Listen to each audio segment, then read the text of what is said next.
The roar inside Gainbridge Fieldhouse on April 3, 2025 felt almost physical. A low heartbeat under every neon light. 20,000 country fans had come to relive backyard-BBQ memories.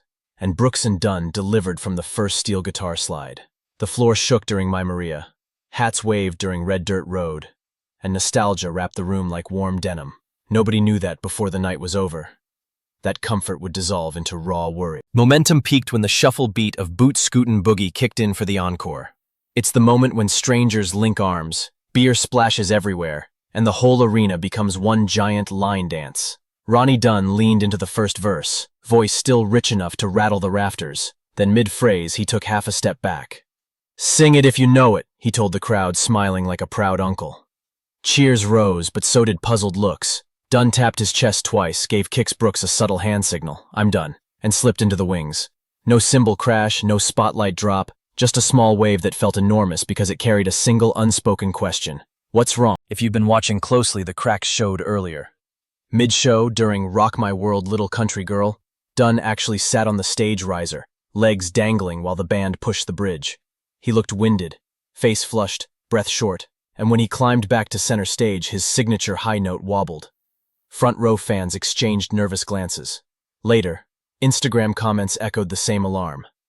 He looked like he couldn't breathe, voice cracked on every chorus. What none of them saw was the hidden toll of months spent fighting a storm inside his own body. Only a few weeks earlier, Dunn had battled a brutal double hit.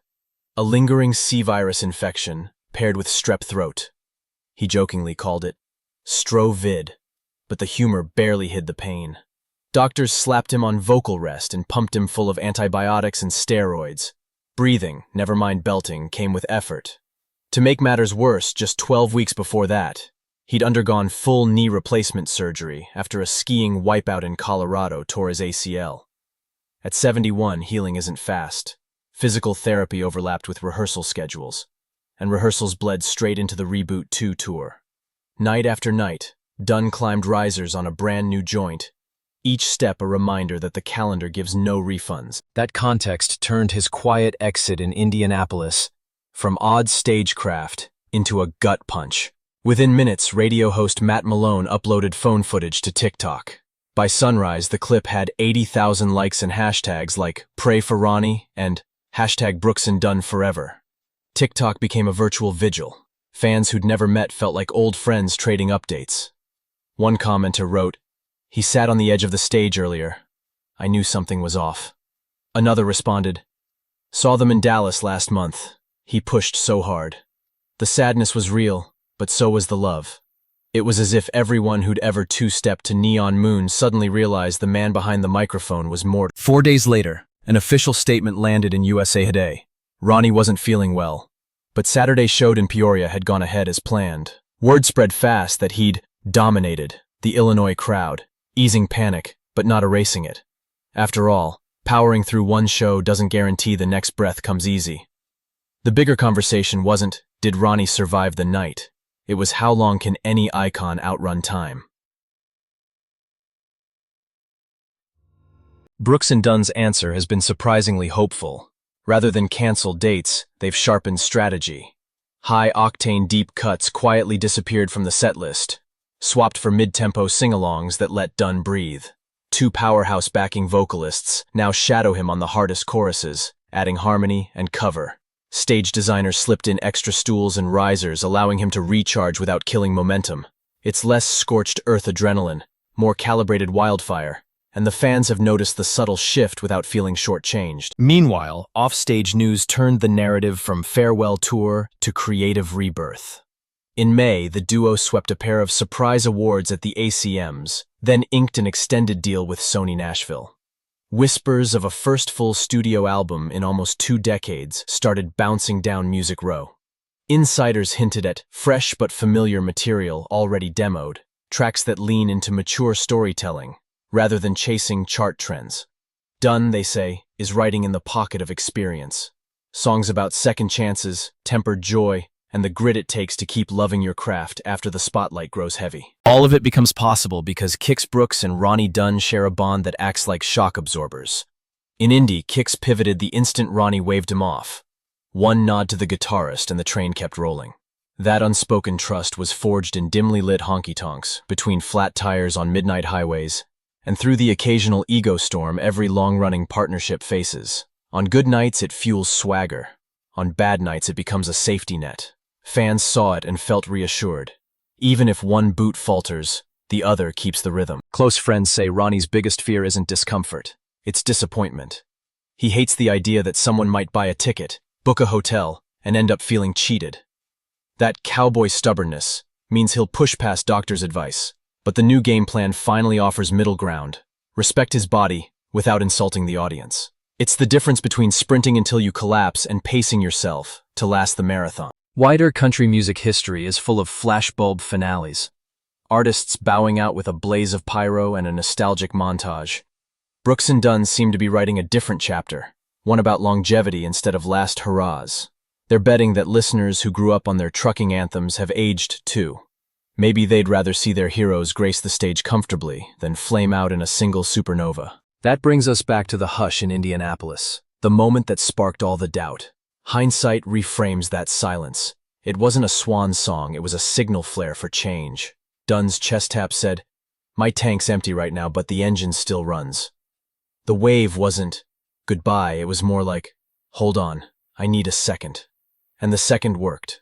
After proper rest and breathing treatments, insiders say Dunn's doctors are happy with his recovery curve. More important, he's learned to ask for breathers, literally, in the set. Backing tracks duck under his voice when fatigue hits. Audience call and response moments give him 30-second buffers. Small adjustments, big impact. Social media, fickle as it can be, noticed the growth. The next round of TikTok clips showed Dunn smiling wider, planting more solidly on that new knee, and nailing the high note in Neon Moon with a little extra help from the crowd. The comment shift was dramatic. From, "I hope he's okay," to, "He's back and the harmonies are richer than ever." One fan summed it up.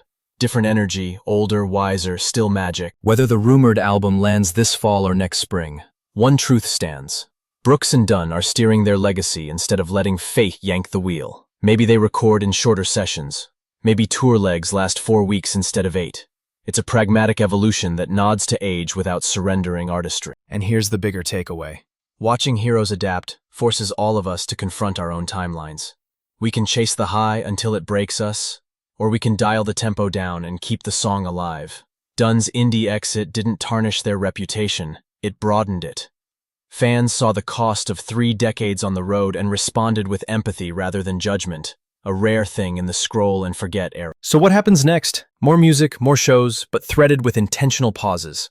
The boots will still scoot, only in footwear that respects a titanium knee. The neon moon will still glow, only under spotlights that dim a touch between songs. Nobody's promising another 30-year run, they're promising the part they can control. Showing up prepared, grateful, and honest about limitations. Maybe that's the real legacy. Not platinum plaques or headlining slots, but the simple courage to pivot when the body whispers enough. Country music was built on hard truths disguised as 3-chord stories. Brooks and Dunn are living one in real time. Pride, pain, perseverance, and a payoff at the end of every chorus.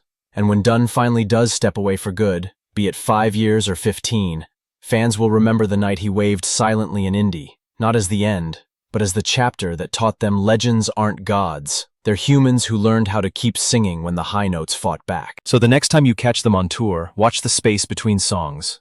The quick sip of water, the stool that rolls forward for a mid-set breather, the grin when a backing singer nails harmony so Dunn can save breath for the finale. Those tiny moments are the sound of a career stretching its lifespan instead of snapping.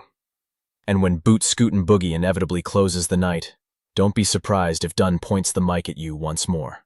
He knows the crowd singing back is the greatest backup track ever written, and the surest way to make a living legend's lungs last one more chorus. That, in the end, is the deal he's struck with time. Give the audience a piece of the spotlight so he can keep shining in it. And if we're honest, that trade feels right. Because country music was never a solo act. It's a shared story told on front porches and festival grounds. Ronnie Dunn just reminded us that sometimes the best way to hold on to a song is to let 1,000 voices carry the highest note, while the man who wrote it stands back, catches his breath, and still walks off with a smile, boots, soul, and legacy intact.